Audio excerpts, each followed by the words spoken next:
To be quite honest, lads, there's an awful lot, lads and ladies and boys and girls, or whoever's listening to us today. To be quite honest, there is a huge amount of messages coming in relation to the travelling community, and I really and truly cannot read them out legally. I just cannot. I can give you a flavour of one of them. Travellers' ethnic status is a fraud on them and only serves to isolate them further from the taxpayers who fund it. And it just goes on and on and on from there, to be quite honest. Good morning, Keith. I worked with Martin Ward. He was always a gentleman. I would love to meet him for a chat or a cup of coffee. He was doing security and he was a real gentleman. He's just a lovely person, this caller said. And we should, I'll give you more about that in a few minutes' time. Get those comments into us and the Dubarry entries into us as quickly as you can, 53995 and 0870958968. The busiest man in the country today, outside of perhaps those in the ED department, is Eoghan Corry, my next guest from Travel Extra, who joins me on line 2 today. Eoghan, good morning to you. I would refute that. I think anyone moving and working in our health sector would dispute I'm busy. What those guys are dealing with in terms of the fear and the people arriving and presenting and having to get on with the normal overstretched business. I have thoughts with everyone in the health service over what they're going through this week and in the weeks to come. It's a really, really difficult situation at the moment. It is. Now, I know we spoke last week about this, and people have travel insurance, and people have booked travel, and we see what's happening in Italy and flights not going out and very few people on the flights, and we had a good few no-shows in relation to Cheltenham yesterday evening. They're looking at the TV pictures coming in yesterday evening upstairs. There was a great crowd over there. But people that have booked, like with somebody who wants to go to Lanzarote tomorrow, with somebody yesterday who wants to go to Lanzarote today, they're gone. We have somebody who's due to fly to Lanzarote tomorrow, they're wondering should they go. Somebody that wants to go to Fuerteventura, should they go? Somebody else who wants to go to Portugal, should they go? What type of advice can we give them? None. It's as simple. You self-cancel, you lose your money. It's as simple as that. You're a no-show. You don't get your money back. The insurance company will say, well, Lanzarote doesn't have, it isn't in the list. It doesn't even matter whether you read in the newspaper some countries' number of cases has increased dramatically overnight. Unless they're on the list of countries to which travel is restricted, that list is actually 2 countries, China and Italy. And there are other countries that have other restrictions on them, like South Korea and Iran, I think is in the banned list as well. But the vast majority of Irish people at this time of the year go to the Canaries. It's those 4 islands, and that they're not people who are cancelled will lose all their money. The situation is people have to, they have to make their own mind up on this one. Now, yesterday, the lady who texted in about going to Lanzarote, I did say to her, if it was me, if I had the tickets and I could get a bit of sunshine on my bones and I had time to go, I would go. So she's gone from there. But people have to make up their own mind from there. Absolutely. Even when Tenerife was running in the newspapers and the headlines about 2 weeks ago, a cancellation to Tenerife was not covered.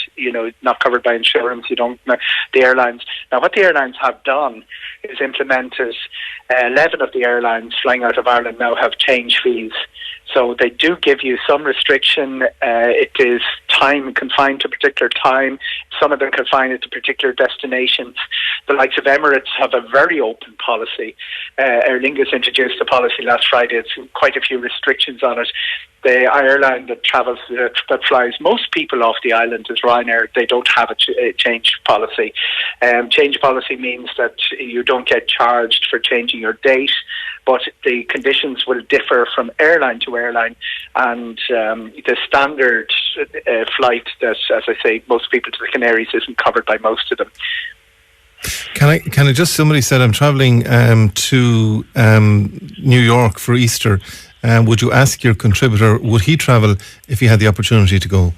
Absolutely. I'm very much have nailed my colours to the mast on that. We continue to travel according to where we're allowed and where the medical advice is.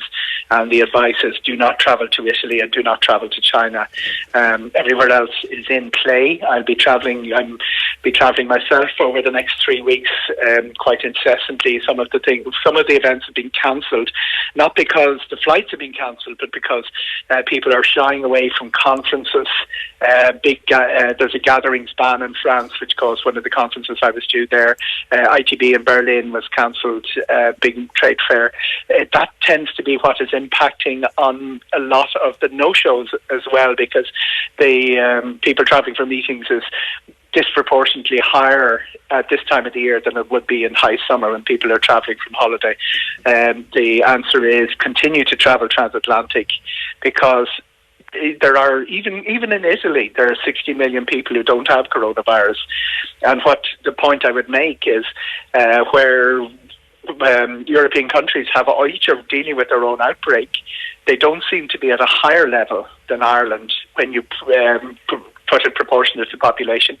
So if you follow the same sensible advice from the health professionals, which is basically wash your hands early and often and avoid the coughing and sneezing contact, then you're going to be safe wherever you go. It's much the same measures that are applying around the world.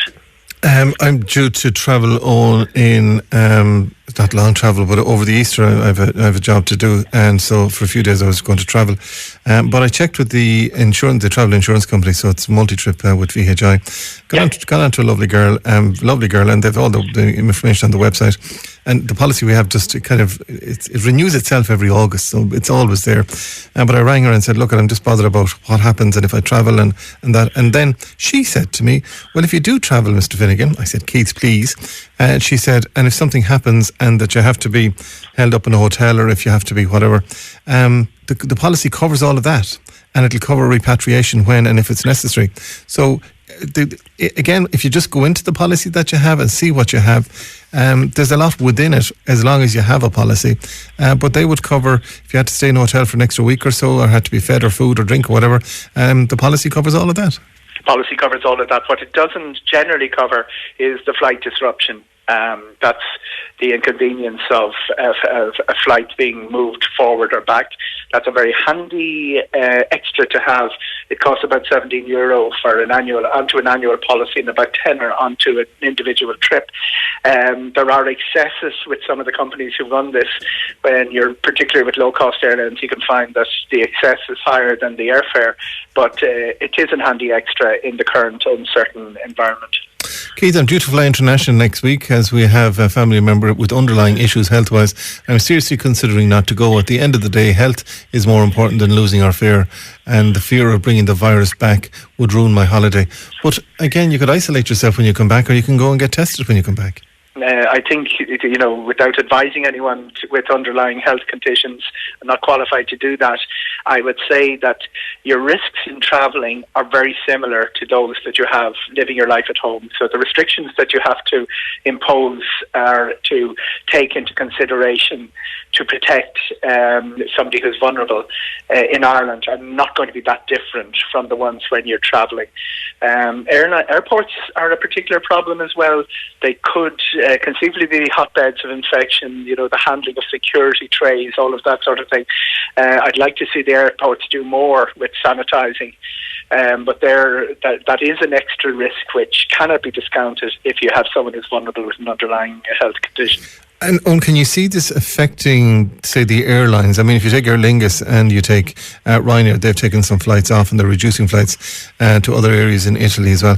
Will this have a knock-on effect financially on them? It will have a huge effect financially on airlines internationally.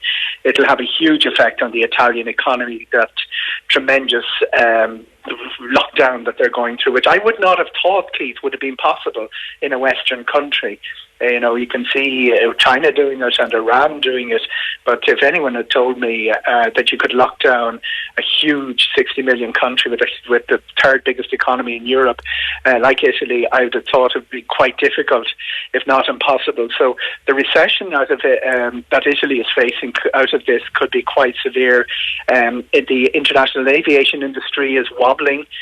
We saw one very, very weak airline. It was a very small tripwire that brought down Flybe in the end, but Norwegian and Alitalia itself, which just got a bailout of 400 million in December, it's going to need another truckload of cash from the Italian government if it's allowed to take it. And there are other airlines who don't have a lot of cash, who are struggling, muddling through. It's also huge implications for Ryanair, but Ryanair is sitting on a barrel of cash. People don't realise how important Italy is to Ryanair. It is their biggest market. They fly 34 million people in Italy every year. They're nearly twice the size of Italy's own airline, Alitalia, and ahead of Spain and then Britain. It's their biggest market. But they're not tremendously worried. They're sitting on a lot of cash, but some of the other airlines will be in trouble. And the other thing is the inbound travel industry, the outbound travel industry. Some of the travel agents have seen their sales decline by up to 80%.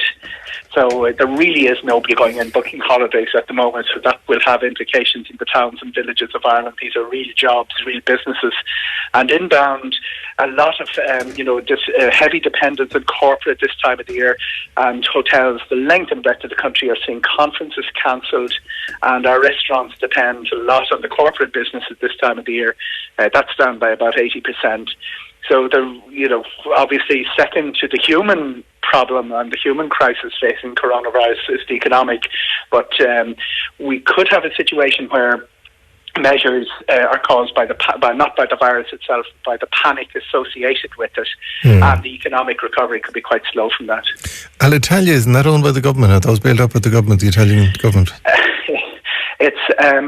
We were told in 2017 that after it had swallowed 18 billion euro that there would be no more cash, and they've got 1.7 billion since then. They're under investigation from the European Union for the last two tranches. It's up for sale. Nobody's actually moved in to buy it. It's a good example, Keith, of what might have happened if we'd allowed Aer Lingus to drift as it was in the early noughties.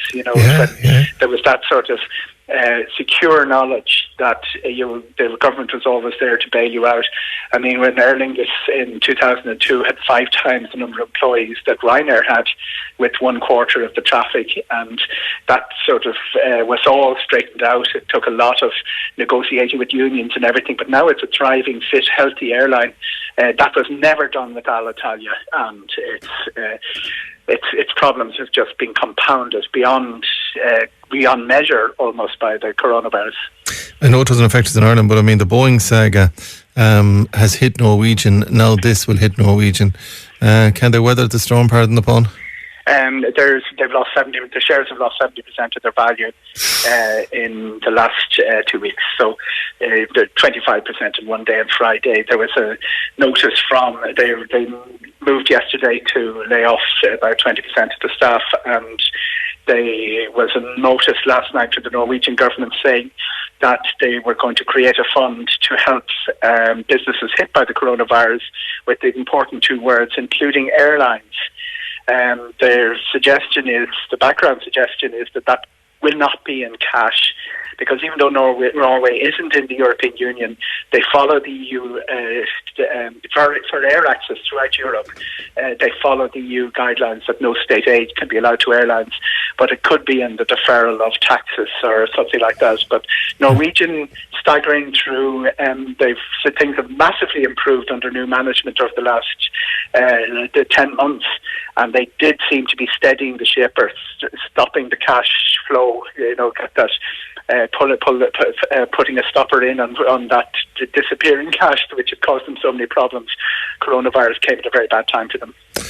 All right, somebody said, finally, Mr. Corry, I'm going to Germany at the weekend, and I'm going to go because I'm listening to you I was going to cancel, but I've decided I'm going to go. So there you go. Well, you make your own choice on this one. You can't come back and sue myself for Eoghan Corry on this one. It's not even a lawsuit thing. It's just basically follow the same precautions. Germany is undergoing a coronavirus crisis like our own, and it behaves like you would at home. I mean, the infection rates are an unknown. That really is what has everyone scared. Is will we hit a sudden spike in infections and in deaths like Italy had? Nobody's quite clear where the ball is going to bounce on this. But as it stands, Western Europe, it's a shared problem with the same advice being issued by all the different health ministers. And the really important thing is the precedent all through history is that closing borders doesn't help stop spread. It's been what people did long ago. They used to move in on the ghetto, blame the Jews and the Irish and burn them out or whatever, and it hasn't seemed to have changed that much. Nowadays they talk about stopping flights. It's counterproductive and ineffective, and that's not me, that's the World Health Organization, Dr. Tedros. All right, listen, you're a walking encyclopedia when it comes to travel, and I thank you for that. But Eoghan Corry of Travel Extra, thank you so much for joining us today on the programme. Can I just address some comments that are coming in, please, today, not about travel or otherwise? Galway said, why can't you read out comments that the people of Galway send in to you? You're a station that represents us, we pay our way. Have discussions about the real extent of the problem and stop pussyfooting around like the politicians. So says Dave in Loughrea. And you're on about the whole situation in relation to the travelling community and why I'm not reading out some of the comments you sent in about the travelling community. Because to be honest, some of the comments that have been sent in would be classed as hate speech, and or otherwise. And if Dave in Loughrea wants to indemnify us for that, I will do so.